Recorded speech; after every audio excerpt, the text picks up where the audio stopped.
శుభప్రదంగా భావించే పవిత్ర శ్రావణ మాసం ఈ నెల 5 నుంచి ప్రారంభమవుతుంది. మూడలతో ఏప్రిల్ 27 నుంచి ఆగిపోయిన శుభకార్యాలు సోమవారం నుంచి మొదలు కానున్నాయని వేద పండితులు పేర్కొంటున్నారు. నగరంలోని అర్సాపల్లి ఉర్దూ మీడియం పాఠశాలకు 25 లక్షలు అర్సాపల్లి డివిజన్ అభివృద్ధికి మంజూరు చేసినందుకు ప్రభుత్వ సలహాదారుడు షబ్బీర్ అలీకి 15వ డివిజన్ కార్పొరేటర్ ముచ్కూర్ లావణ్య నవీన్ కృతజ్ఞతలు తెలిపారు.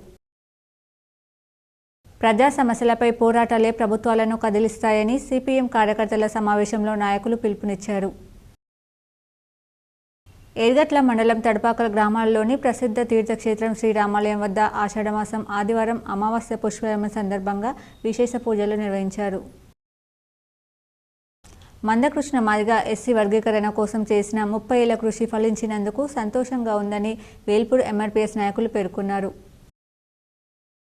బోధన్ పట్టణంలో సుప్రీంకోర్టు ఇచ్చిన ఎస్సీ వర్గీకరణకు వ్యతిరేకంగా మాలలు రోడ్డుపై బైఠాయించి నిరసన తెలియజేశారు. కల్దుర్కి గ్రామంలో ఎంఆర్పీఎస్ నాయకులు విజయోత్సవ ర్యాలీ నిర్వహించారు. మందకృష్ణ మాదిగ చిత్రపటానికి పాలాభిషేకం చేశారు.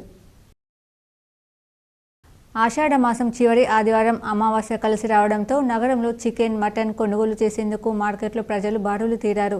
పెద్ద ఎత్తున మాంసం కొనుగోలు చేశారు.